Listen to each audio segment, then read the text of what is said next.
We often associate Taiwan with chips, Taiwanese chips. It's their thing, right? But Taiwan's strength is actually only in logic chips. In the industry's other big sector, memory, and DRAM memory in particular, Taiwan is second tier, hardly a player. It's not that the Taiwanese haven't tried to break into DRAM before. In fact, they spent billions trying for 2 decades. They just keep losing at it, over and over again. In this video, we look at Vanguard, TI Acer, Taiwan Memory Corporation, and Taiwan's DRAM failure. In prior videos, I discussed Taiwan's early successes in semiconductors. In the 1970s, a Taiwanese government-funded research institute called ITRI paid a few $1,000,000 to acquire a 7.5 micron CMOS process from RCA. In May 1976, Taiwan sent 35 to 40 individuals to RCA's plant for 6 to 12 months to learn this process node. Then ITRI transferred its acquired technology and facilities to the private sector, founding 2 companies that became incredible success stories. The first, UMC, pioneered Taiwan's semiconductor industry and later spun off its leading fabless designer, MediaTek. They remain the world's 4th largest foundry by revenue. The second company is, of course, TSMC. They need no further preamble. Both well complemented Taiwan's electronics and contract OEM industries, providing custom logic chips, or ASICs, to accelerate their growth. With these twin successes under their belt, the Taiwanese government then turned to the question of DRAM. Now, DRAM is a famously ferocious industry with economic dynamics nothing like logic. Used in large quantities for computers, PCs, and consumer devices, DRAM is a commodity infamous for its volatility. In the early days, you often had 4 good years and 1 bad year, a cycle. The space was also crowded with global players. You had the Japanese, the South Korean memory giants, and of course the Americans with IBM and Micron technology. Success in the field required incredible R&D executed and flawlessly scaled every 2 or 3 years. I've before covered the extensive work done to squeeze ever more capacitors into the same real estate. Failure means falling out of the race. Was it wise to compete in such a crowded, R&D intensive, and high-stakes field? ASICs and other logic chips were less competitive and better fit Taiwan's business landscape of small to medium-sized enterprises. Taiwan had even recently suffered its own painful failures in DRAM. In 1984, the Taiwanese government raised $16 million of funding from banks and private investors, including the PC giant Acer Group, to start Quasel Taiwan Company in Hsinchu. Quasel had been founded by a Chinese-American entrepreneur with experience at both Burroughs and Xerox. They sought to do R&D from the ground up, but as early as 1985, the company started to suffer leadership issues. In-house fabrication began in January 1986, only to run headlong into a brutal DRAM downturn, with prices falling from $3 to $4 to just $1. Quasel ended up running out of money by mid-1986. 2 other memory firms, Mosul and Vitalik, also failed to make ground in the industry either. They eventually merged and will appear again later in this video. So anyway, the DRAM sector just seemed like a cursed land for the Taiwanese. But then in 1988, a year after TSMC's founding, there was a severe DRAM shortage. This global shortage had several causes. On the demand side, there was a major surge in sales of PC clones. PCs were shifting from older 8-bit CPUs to newer 16 and 32-bit CPUs which needed more memory. And there was weirdness on the supply side. Several American producers had exited the market after the aforementioned brutal downturn of 1986. The Japanese were also transitioning their fabs from 256K to 1 megabit DRAMs and had not yet fully ramped. The US press called it the Great DRAM Shortage. Prices in the third quarter of 1988 surged to previously unseen heights. Computer, PC, and consumer device manufacturers in both Taiwan and the United States found it hard to get enough memory to ship product.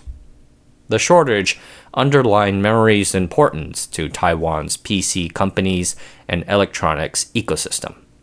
They consumed increasingly more memory, but depended on unreliable allocations given to them by the Japanese or Americans. During the shortage, Jim Dykes, TSMC's first CEO, recalled being pressured by Taiwan's PC makers to produce DRAMs as well as ASICs. Dykes refused, fully believing in the approach of staying only in logic chips. Though later on, TSMC did produce a few DRAMs for customers. They also offered embedded memories like eDRAMs, special memories that sit right alongside the logic transistors. They still offer these embedded memories today, though different ones like STT-MRAM. The first out with a DRAM venture was Stan Shi of Acer Group, then Taiwan's leading PC company. Sometime in late 1988, Shi formulated the bold idea to start an internal DRAM memory fab inside Acer Group, gambling that future internal demand would be immense, and any leftover supply can also be sold to other Taiwanese companies. To shortcut time to market, Shi would license the DRAM process node from Texas Instruments. Shi recalled in an oral history for the Computer History Museum that he talked to Sharp, NEC, and others too, but only TI, a former customer, was interested. The 1988 DRAM shortage also led ITRI's vice president, Dr. Shi Shin-tae, to lobby for ITRI to do DRAM too. Dr. Shi is a legend in Taiwanese semiconductor history, one of the original engineers sent to the RCA factory in the 1970s, no relation to Stan Shi. In a 2011 oral history for the Computer History Museum, he noted his thinking about this path. Quote, "It happened in 1988 and 1989. We were short of memories globally. Therefore, enterprises called ITRI for help. This could not be done in a single day. It requires a long-term R&D investment. Because our computer industry had been growing, people came to realize that components had begun to influence the future. That's when Stan Shi began his investment in ASM. It was probably in the 1990s. ITRI had started thinking about this in the 80s. In 1989, ITRI kicked off the submicron memory production technology development project, or just the submicron project. At about the same time, Acer cemented its collaboration with TI, investing $185 million to start a DRAM joint venture called TI-Acer. It is important to know that this decision was extensively debated even as the Taiwanese were making it. Yes, the DRAM market was competitive, but proponents had points to make too. The PC market was both growing and using more memory. In 1990, Microsoft released the Windows 3.0 operating system, which featured a visual GUI with clickable applications. A big commercial success, Windows 3.0 forced all PC vendors to upgrade their memory specs. And regarding the competition issue, the aforementioned devastating 1986 DRAM downturn washed out several big players, particularly in the United States, like Intel. And with the 1985 Plaza Accord revaluing the Japanese yen upwards, the Taiwanese and Koreans enjoyed a currency advantage. I should also mention that Samsung, Hyundai, and the Koreans had not yet become the giants they were going to be. It seemed possible then to take them on. Even so, it was still going to be hard. Morris Dang recounted in his memoirs that the submicron project had a staggeringly ambitious goal: to research and develop DRAM chips that can compete at the leading edge against the Japanese, Koreans, and Americans in 5 years. And then there was the issue of who will design the memory. TSMC customers brought their own designs, which lets TSMC entirely focus on the manufacturing. But memory makers must design their memory, and it is a critical part of their success. Neither ITRI nor TI-Acer owned memory design IP or had experience in memory design. E-Trade would be starting from scratch, and TI Acer was essentially borrowing TI's technology via license. Both this went against Morris's principle of owning the core technology. He mused in his memoirs whether TSMC's success as a spin-off had been too easy, adding that the, quote, tragic outcome was almost inevitable, end quote. TI Acer's build greatly strained Acer Group's financials in the early 1990s. The PC market had crashed, causing the company to turn a $22 million loss in 1991 and then layoffs. It was finally started production in July 1991, with the two partners sharing the DRAM output. The submicron project leaned heavily on the efforts and knowledge of two Chinese returnees from the United States. They were Dr. Qiyuan Lu, who had worked on memory processes at Bell Labs, and his younger brother, Chao-Chen Nicky Lu, who had worked at IBM. The elder Lu agreed to join the project, but his younger brother wanted to start a company, which is today the publicly traded Etron Technology. So Etron participated as a contractor, contributing some critical designs. Despite challenges in procuring talented Taiwanese designers, the submicron project set up an 8-inch wafer fab in Hsinchu, and per E-Tree's own milestone webpage, produced an advanced 16-megabit DRAM product in 1993. Though Morris Chang in his memoirs noted that the actually saleable product was a 4-megabit DRAM produced by Etron, the aforementioned Nicky Lu's outfit. In 1994, 4-megabit was behind the leading edge, but still good enough to sell for some profit. That same year, TSMC went public on the Taiwan Stock Exchange, the stock price soaring 10 times its offering price and making many OG TSMC project members very rich. The news motivated the submicron project team to push for a spin-off. This spin-off privatization was done differently than how it was done with TSMC or UMC. UMC had been done as a straight transfer. TSMC was set up as a joint venture with a foreign company, Philips.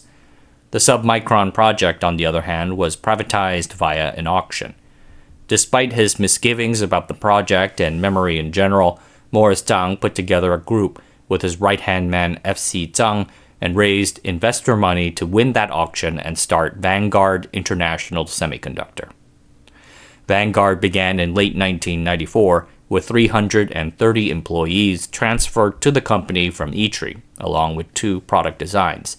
The aforementioned 4-megabit DRAM product ready for sale, and the 16-megabit design still in development. Vanguard and TI Acer led the way, but they were not alone. A bunch of private DRAM startups followed too.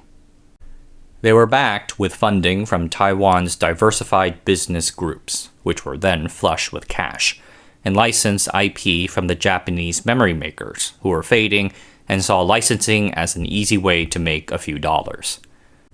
The first of these arrangements was Nanya Technology Corporation, established in March 1995. Backed with money from the Formosa Plastics conglomerate and a technology license from the Japanese firm Oki Electric, pilot DRAM production began in 1996. The second was Powerchip Semiconductor, founded in Hsinchu in 1994, by Frank Huang and others. They licensed a DRAM process node from Mitsubishi and started production in 1996. The third was Promos. They kicked off 1996 as a joint venture between the aforementioned Taiwanese legacy firm Mosul Vitalik and Siemens Semiconductor in Germany, which contributed the IP for 64-megabit DRAM. This DRAM gold rush was augmented by established Taiwanese companies also going into the field. The largest of these Me Too fast follower DRAM makers was Winbon. Winbon Semiconductor was founded back in 1987, and they have an interesting founding story. Their founder and assets came from E-Tree, but their money came from a Taiwanese wire, cable, and metal conglomerate called Walsin Liwa. Winbon started off providing logic chips for wired telephones, consumer electronics, and computers before diversifying into NOR flash non-volatile memory in 1995. That is and remains a pretty good business for them. In late December 1995, they announced a partnership with Toshiba to go make DRAMs. Their 16 megabit DRAM fab, located outside of Taipei, cost about $1.2 billion and would produce 30,000 wafers a month. In addition to Winbond, there is Macronics, a Taiwanese company founded in 1988 by former ITRI researchers. Originally, they also started off in non-volatile memories, mask ROMs and EPROMs. Then they too got into DRAM, but only embedded types, the stuff that sits alongside logic transistors. We have to mention the vintage OGs, like UMC and Mozo Vitalik, yes, separate from ProMOS, also producing some amount of DRAMs for the love of the game. Even Datong, the ancient electronics company, known more for rice cookers and fans, declared plans to build a DRAM fab, though thankfully they never went through with it. It was a gold rush, and that was the danger. In a prior video, I discussed the beer game and how it takes time for semiconductor end user demand signals to filter down to producers like Samsung or TSMC. And then it takes time for those companies to go to their suppliers and ramp up production in response. Unfortunately, the time it takes for these signals to travel up or down the supply chain can cause a painful bullwhip effect. The DRAM cycle of the mid-1990s illustrates this well. In 1994, the PC DRAM industry enjoyed a massive supercycle in anticipation of the forthcoming Windows 95 operating system and its higher RAM requirements of 4 to 8 megabytes. Such times often snooker memory makers into thinking that things are different this time, so they go build a bunch of expensive factories. And I mean really expensive. A memory fab in the 1990s cost something like $1 billion. In 1994, total DRAM production in Taiwan was worth about $600 million, good for 2.5% market share of the $24 billion world market. In 1995, new 8-inch wafer fabs brought online by Vanguard and TI Acer more than doubled that production to $1.25 billion. Morris Dang's memoir related how Vanguard International began operations in January 1995 with optimism and energy. Their 4 megabit DRAM product still sold at a good price of $12 to $15 per chip, with cash costs of about $5 or $6 per chip. The world DRAM market surged to $40 billion in 1995, making $2 billion of profits each month. In August 1995, Vanguard broke even. Its CEO, Bob Evans, celebrated with employee bonuses of a full month's pay, and it was a good time. Unfortunately, it would not last. In late December 1995, Evans phoned Morris in alarm, telling him that 4 megabit DRAM prices were crashing. DRAM makers all thought that the Windows 95 and internet boom had changed things forever, so they built and built, and they ended up building too much. 9 new DRAM fabs in Taiwan came into production in 1995 and 1996, including PowerChip and Nanya's factories. Worldwide, the number of fabs leapt from 73 in 1995 to 170 in 1996. The majority of a chip's nominal accounting cost is depreciation, i.e. sunk cost. The actual cash cost is quite low. If those are covered, memory makers have little incentive to cut back on production, even if producing will cause prices to crash even more.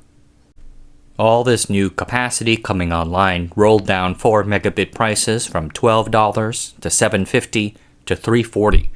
Then, when prices hit $2.30 in the third quarter 1996, Vanguard could not even cover its cash costs.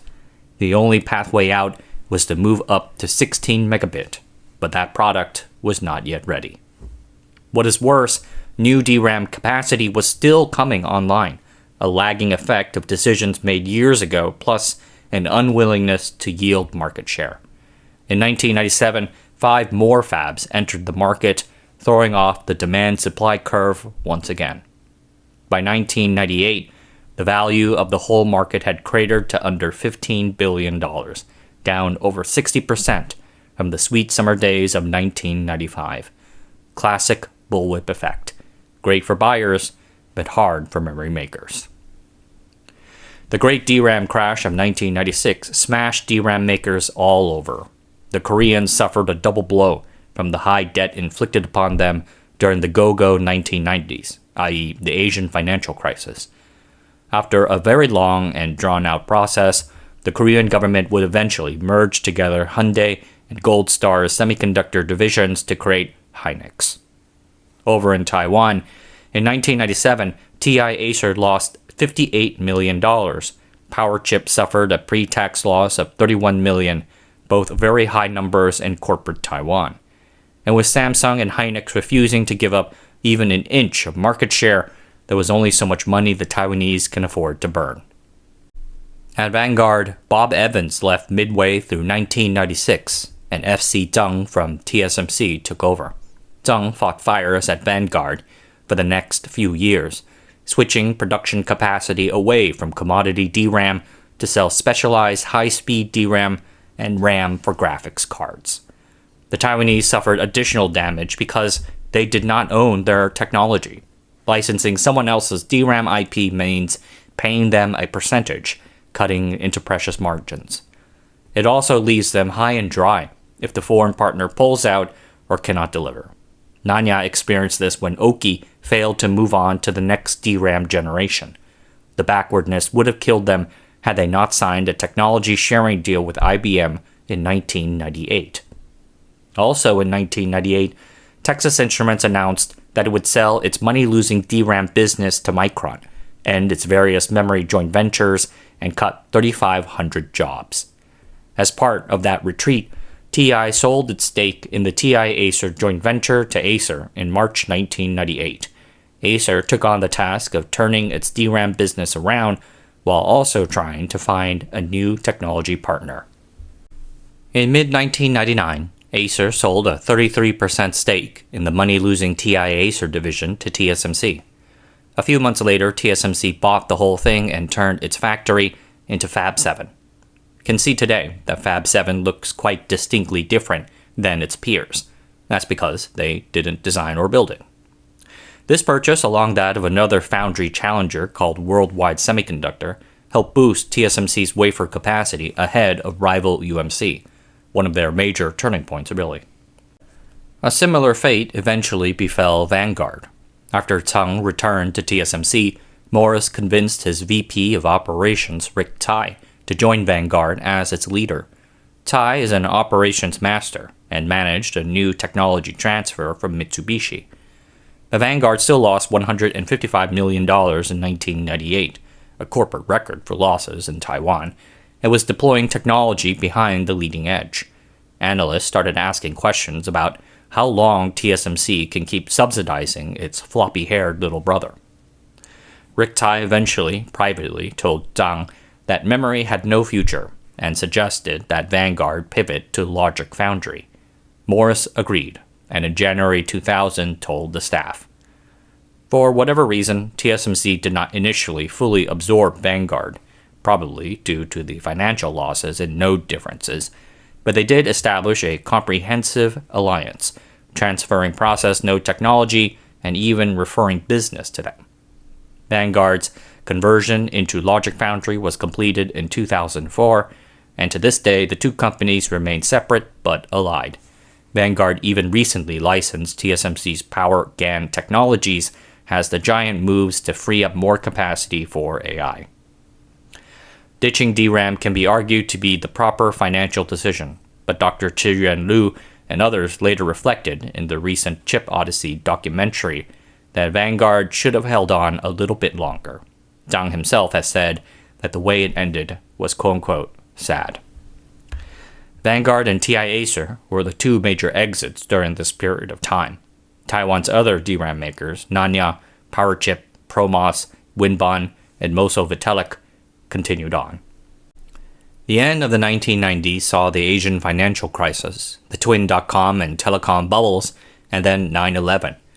By 2001, the global economy remained sluggish. Weak demand for high-tech goods caused Taiwan's economy to abruptly fall into what was called its most severe economic recession since the first oil crisis.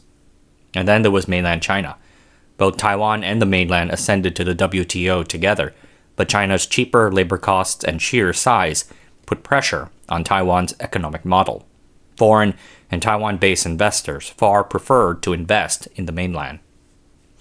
This capital and labor flight was a concern. The Taiwanese government, then led by Chen Shui-bian of the DPP party, sought policies to expand Taiwan's economic strengths, add new ones, and keep capital and people inside Taiwan. Thus came the 2 trillion and Twin Star policy, a 6-year initiative that was part of a larger 2.65 trillion NTD 2008 challenge to upscale Taiwan's economy and reignite growth. The private-public policy dispersed government policy support in the form of tax incentives and special budget funds to projects in 2 heavyweight technology fields, TFT LCD displays and DRAMs. The goal was for these 2 heavyweight sectors together generate 2 trillion NTD of value, or about $60 billion USD, by 2006. The 2 stars part of the initiative's name refers to 2 rising star fields, digital content and biotechnology, and some funds were put into that as well. The 2 trillion policy triggered a new wave of DRAM company formation and fab construction. In November 2003, Nanya announced that it would partner with Infineon, Siemens Semiconductor spin-off technology, for a new joint venture called Inotera.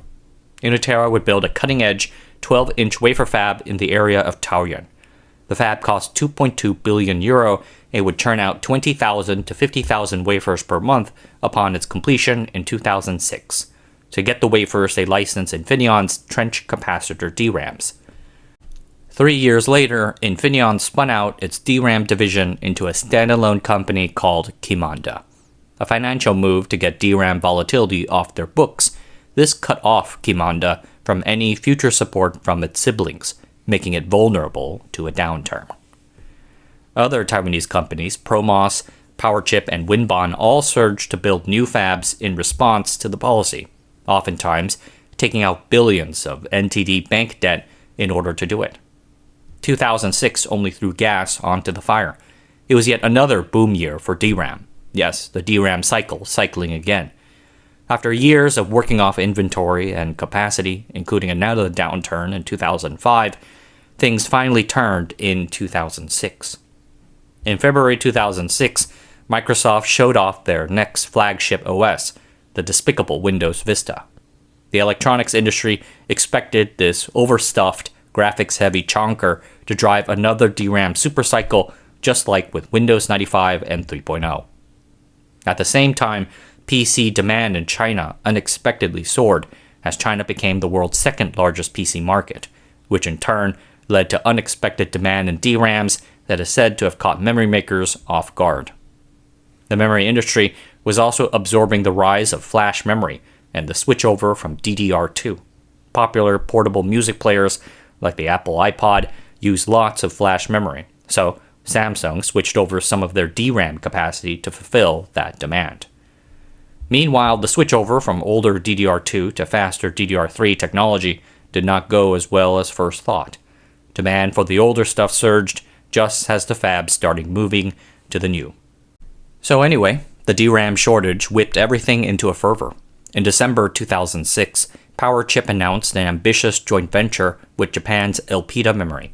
Elpida was then Japan's DRAM national champion, formed out of the merger of NEC, Hitachi, and Mitsubishi's DRAM divisions.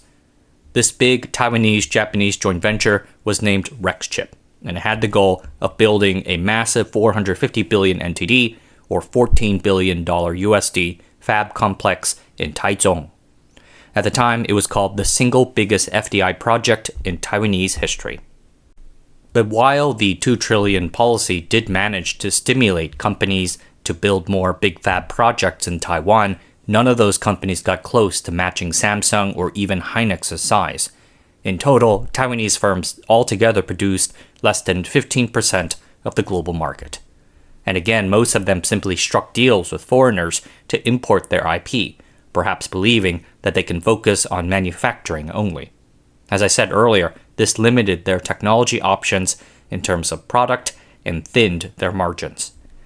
Yet more concerning was the fact that the Taiwanese government explicitly identifying DRAM as a nationally important technology field created an implicit government guarantee. Companies moved ahead with their plans thinking that the government would bail them out if they failed, a moral hazard. Anyway, the DRAM cycle turned again in 2007. Prices crashed some 30%, and all the DRAM vendors started taking heavy losses. That was before the global financial crisis in 2008. The prices of certain products like a standard DDR2 1 gigabit DRAM sank to as low as 75 cents in March 2009, leading people to say that it was cheaper than water. Samsung reported its first financial loss since 2000. Hynix lost money for 5 straight quarters. Elpida and Micron lost over 70 billion NTD in 2008 alone. Europe's last serious DRAM maker, Qimonda, found itself in serious crisis. After an attempted rescue by the German government fell through, they filed for bankruptcy, with their assets sold off piecemeal. But it were the Taiwanese who took an outsized proportion of the financial losses. Jeho Lee, in his thesis The Chicken Game, notes the DRAM industry as a whole took losses of $10 billion between first quarter 2007 and third quarter 2008. Taiwanese DRAM firms took 42% of those losses, despite only having between 13 to 15% of world market share.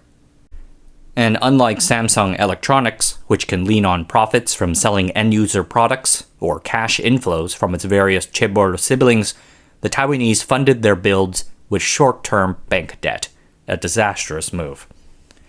By early 2009, it seemed possible that the entire industry could go under, putting thousands out of work and maybe even triggering a bank crisis. Frank Huang, co-founder of PowerChip Semiconductor, said in a press conference, quote, "How to help Taiwan's DRAM industry survive is of major importance to Taiwan's computer sector and even the overall high-tech sector." If Taiwan's DRAM industry collapses, Huang warned, then its PC makers would be at the mercy of Samsung and be next to fall. In December 2008, government officials met with leaders at Elpida and then a week later, Micron. They then announced coordination efforts with banks to defer loan payments and take some pressure off the DRAM companies. Then, in March 2009, the Taiwanese government, now led by Ma Ying-jeou of the Kuomintang Party, put forth its long-term proposal, Taiwan Memory Company, or TMC. The TMC proposal would roll up Taiwan's medium-sized DRAM makers into a single government-backed company. The mooted merger candidates were Inotera, Nanya, PowerChip, Promos, Recchip, and Winbon. The company would be funded with $1 billion from the government, acquire Elpida's core DRAM technology, and build enough capacity to take on Samsung or Hynix. On the surface, the plan seemed good, and several semiconductor analysts publicly urged the companies to join in. But after the plan was announced, it received criticism from both industry and the public. The public asked whether the Taiwanese government was throwing taxpayer money after bad money. None of these Taiwanese DRAM companies looked capable of taking on Samsung or Hynix, which combined had 60+% of the market. Will TMC be a zombie company that falls apart anyway? And most critically, Taiwan's various DRAM companies did not want to participate. It seems like they more expected handouts and government money, i.e. bailouts, to help them tide over the current situation. In April 2009, the DRAM decline somewhat reversed itself. With Qimonda's collapse, Elpida and PowerChip taking supply off the market, and buyers filling inventories, prices rose.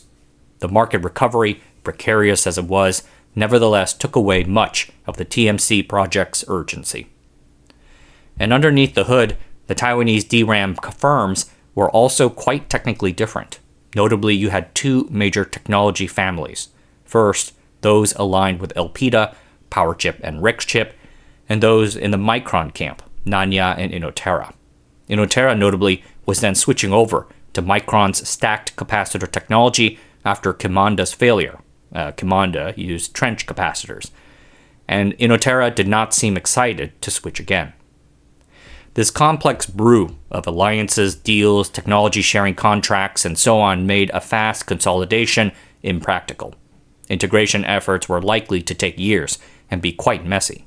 Thusly, Nanya, Powerchip, and the like refused to join TMC.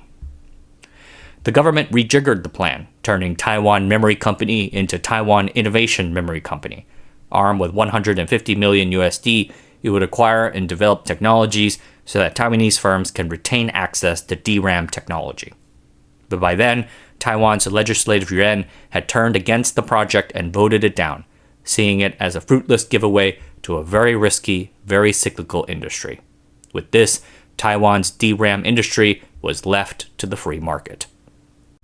In the wake of this monkey poop debacle, ProMOS, Rexchip, and Powerchip delisted their stocks. ProMOS and Powerchip shifted to new business models. ProMOS sold their fab and became a fabless designer. Powerchip spun off its fabs to create PSMC, a logic foundry. Their specialty is the display driver IC, a class of tricky chips that turn digital signals into images on the screen. That basically saved their butts. Elpida Memory collapsed despite 3 years of support from the Japanese government, filing for bankruptcy in 2012 and being acquired by Micron for $2.5 billion. With that, Micron got Elpida's stake in the Rexchip JV and later bought the rest from Powerchip. Micron then purchased Inotera in 2016, completing a massive memory consolidation. Today, Micron is one of Taiwan's biggest foreign employers with 15,000 employees. While Micron has fabs in Singapore, US, Japan, China, and India, the majority of its DRAM is made in Taiwan.